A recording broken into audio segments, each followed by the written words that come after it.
Magandang araw sa inyong lahat. Ako si Oji, sa akong CCTV installer. At hindi lang yan, pati mga burglar alarm, mga access control system, mga fire detection and alarm system, etc. Basta tungkol sa mga security. Yan ang aking negosyo. So ako may tanong sa inyo, especially yung mga haligi ng tahanan, yung mga nawalan ng trabaho, yung hindi sigurado kung makakabalik pa dahil baka nagsara na yung company nila. Hopefully, huwag mo nasa. Pero itong video na to ay para doon sa mga gustong kumita pagkatapos ng lockdown. Gusto niyo bang kumita sa pamamagitan ng pag-install ng CCTV? Gusto niyo bang matutunan lahat ng tungkol sa CCTV? Pues kung yes ang sagot mo dyan, ang video nito ay para sa iyo. Kaya stick around, huwag kang alis, dyan ka lang, bumili ka ng popcorn at panoorin mo tong video ito.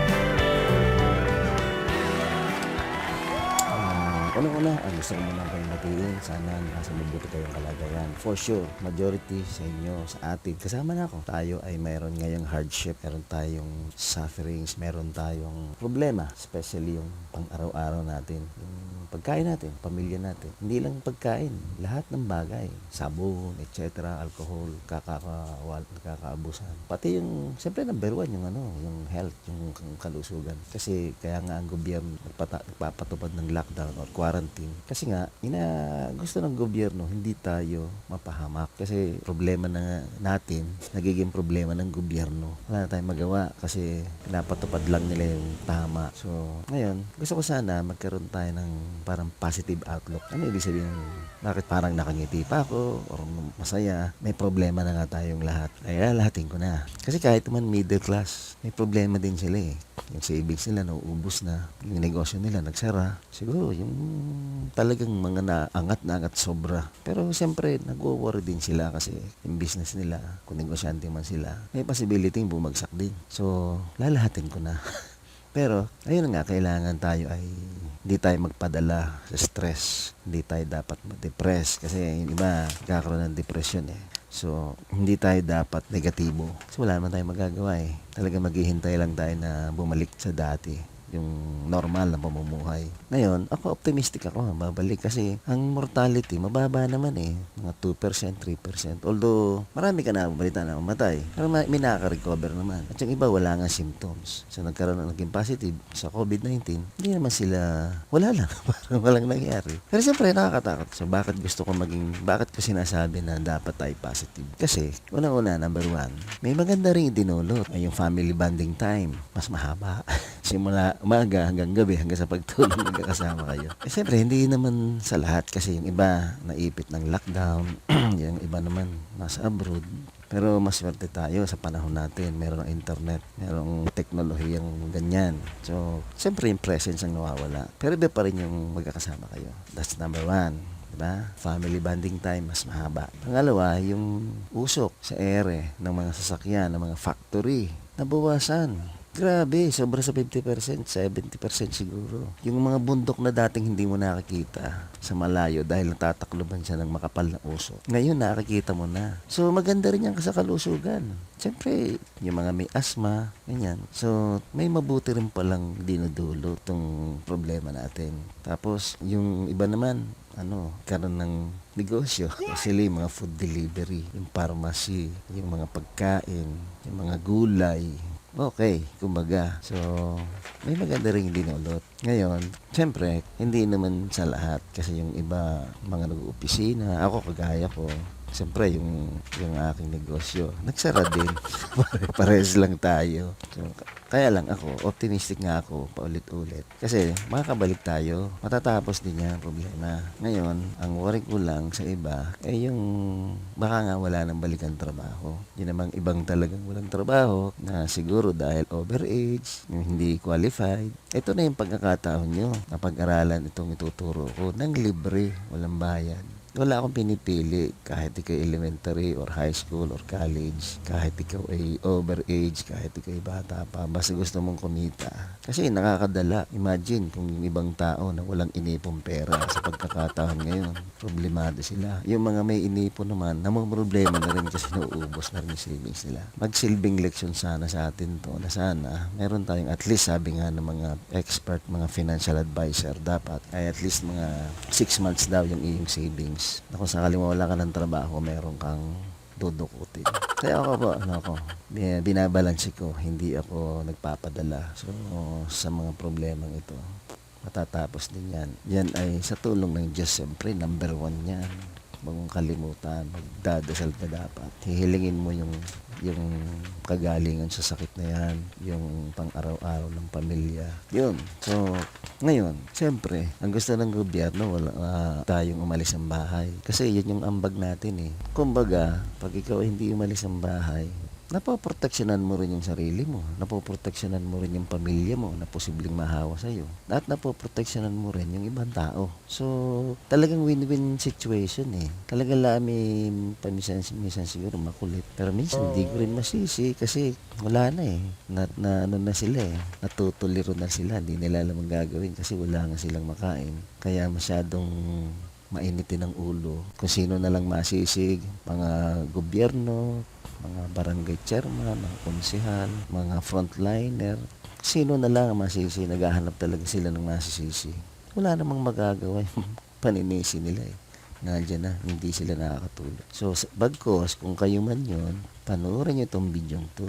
Posibleng, most likely, pag manonood kayo. Kasi series of videos to, itong tuturo ko. Kung manonood kayo, ang video na to, tsak, titigil kayo sa bahay. Kasi maaaring sa isang panood nyo, hindi nyo masyado naintindihan. Ulitin nyo lang hanggang sa matutunan nyo. Meron naman yung comment section sa baba, itong YouTube video na to.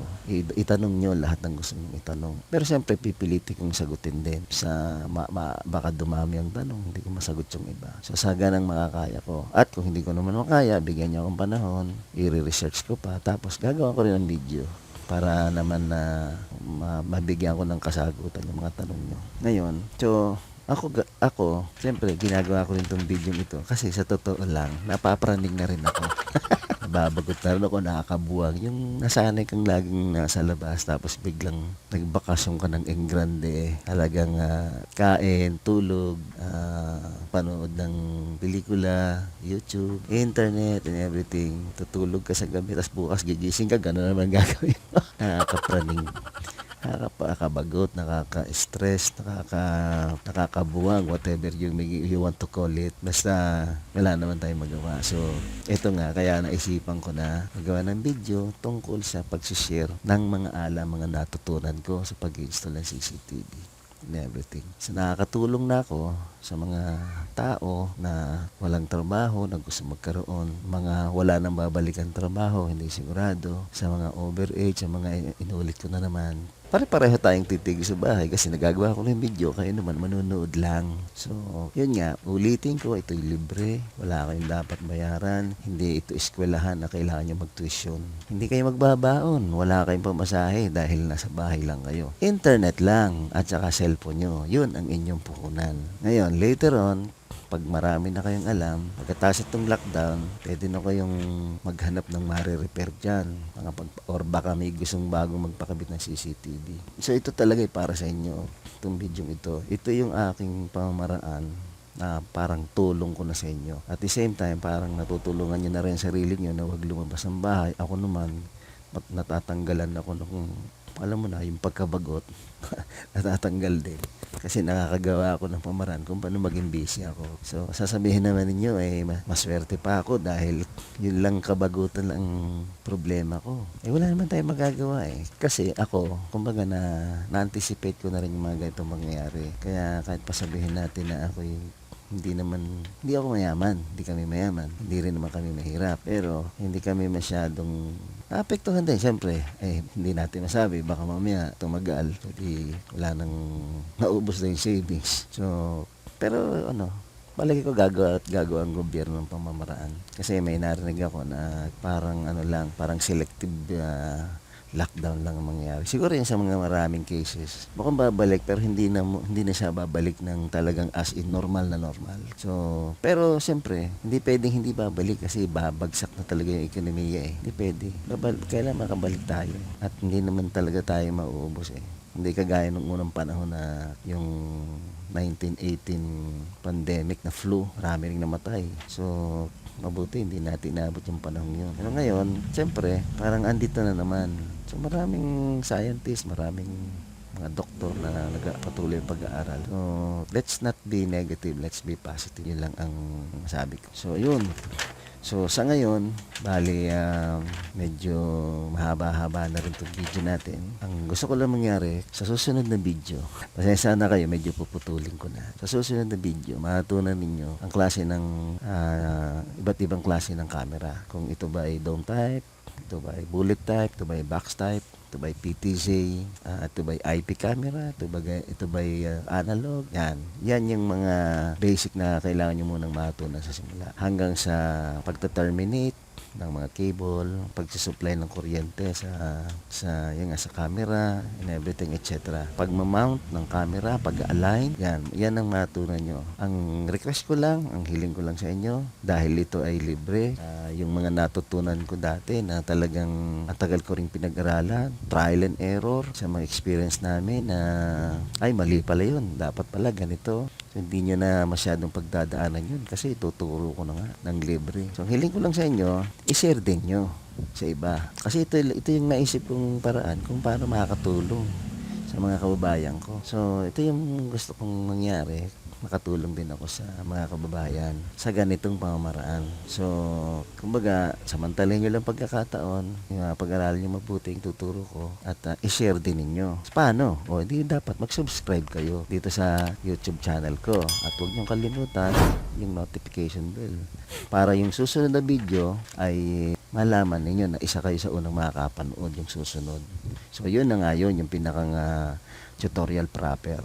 Doon ako magtuturo. So, ngayon, puro introduction lang. Medyo mahaba na nga eh. So, ngayon, share nyo sa mga kaibigan nyo, sa mga kumpare nyo, sa mga kamag-anak nyo, para marami tayong matulungan. Gusto ko maging blessing sa inyo at kayo naman, sana maging blessing din sa iba.